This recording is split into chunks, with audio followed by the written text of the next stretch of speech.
अस्सलामुअलैकुम। आप देख रहे हैं इल्म व आगही बाय बिन इकबाली। आज मैं बात करूंगा इकबाल के नज़दीक हकीकी आज़ादी क्या है और किस तरह हासिल की जा सकती है। आइए अपनी गुफ्तगू को उन्हीं के एक शेर से आगाज़ करते हैं।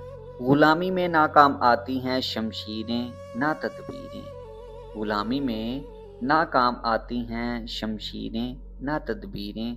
जो हो ज़ौक़े यकीन पैदा तो कट जाती हैं ज़ंजीरें। ये शेर इल्लामा इकबाल के फ़लसफ़ाए आज़ादी, खुदी और यकीन का नहायत गहरा इज़हार है। इकबाल के नज़दीक आज़ादी सिर्फ़ सियासी आज़ादी का नाम नहीं, बल्कि फ़िक्री, ज़हनी, इख़लाक़ी और रूहानी आज़ादी भी उतनी ही ज़रूरी है। अगर इंसान या कौम के दिलो दिमाग ग़ुलाम हो तो ज़ाहरी आज़ादी भी हकीकी आज़ादी नहीं बन सकती। ग़ुलामी की हकीकत क्या है? इकबाल के नज़दीक ग़ुलामी सिर्फ़ किसी गैर मुल्की ताकत के ज़ेरे तसल्लुत होने का नाम नहीं। इंसान कई किस्म की ग़ुलामियों में गिरफ़्तार हो सकता है।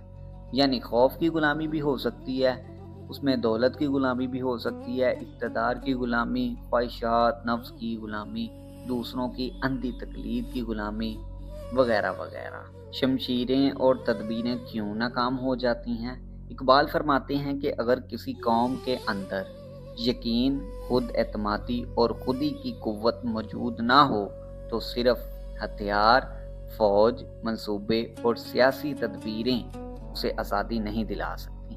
तारीख़ में बहुत सी कौमों के पास वसाइल थे, लेकिन वो शिकस्त खा गईं, जबकि बाज़ कमज़ोर और बेसरो सामान कौमें मजबूत ईमान और यकीन की बदौलत कामयाब हो गई। क्योंकि असल ताकत असले में नहीं बल्कि इंसान के बातिन में होती है। ज़ौक़े यकीन क्या है? ज़ौक़े यकीन से मुराद ऐसा पुख्ता ईमान यकीन है जो इंसान के दिल से हर किस्म का खौफ निकाल दे। ये यकीन अल्लाह पर मुकम्मल भरोसा पैदा करता है, इंसान को खुद एतमादी देता है, मुश्किलात के सामने साबित कदम बनाता है, हक बात कहने का हौसला देता है, नामुमकिन को भी मुमकिन बनाने की ताकत देता है। और जब ये यकीन पैदा हो जाता है तो इंसान किसी ताकत, दौलत या इक़्तिदार से मरऊब नहीं होता। ज़ंजीरें कैसे कट जाती हैं? इकबाल के नज़दीक ज़ंजीरें सिर्फ लोहे की नहीं होती। बाज़ औक़ात एहसास-ए कमतरी भी एक ज़ंजीर होती है, खौफ एक ज़ंजीर होता है, मायूसी एक ज़ंजीर होती है, दूसरों पर इन्हिसार ये भी एक ज़ंजीर होती है। जब इंसान के अंदर यकीन पैदा हो जाता है तो ये तमाम ज़ंजीरें खुद ब खुद टूटने लगती हैं। इकबाल का पैगाम आज भी यही है कि हकीकी आज़ादी बाहर से नहीं बल्कि अंदर से हासिल होती है। जैसा कि इल्लामा इकबाल साहब का एक और शेर है, यकीन मुहक्कम अमले पहम मोहब्बत फ़ातिह आलम, जहादे ज़िंदगानी में है ये मर्दों की शमशीरें।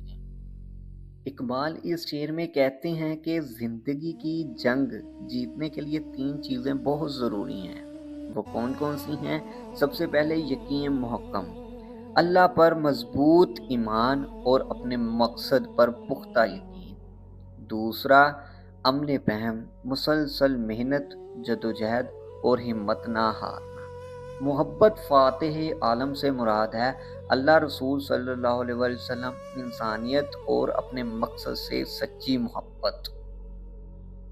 यानी इकबाल के नज़दीक असल ताकत तलवार या दौलत नहीं बल्कि यकीन, अमल और मोहब्बत है। यही मर्द मोमिन के हकीकी हथियार हैं। जैसा कि इल्लामा इकबाल साहब का एक और शेर है, नहीं है नाउमीद इकबाल अपनी कश्ते विरां से। नहीं है नाउमीद इकबाल अपनी कश्ते विरां से, ज़रा नम हो तो ये मट्टी बड़ी ज़रखेज़ है साकी।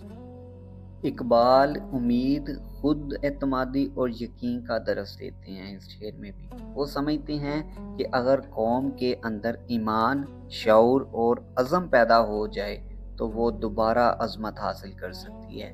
ये दोनों अशार भी उसी पैगाम को तक़वियत देते हैं कि आज़ादी, तरक्की और कामयाबी की असल बुनियाद یقین، خودی اور عمل ہے۔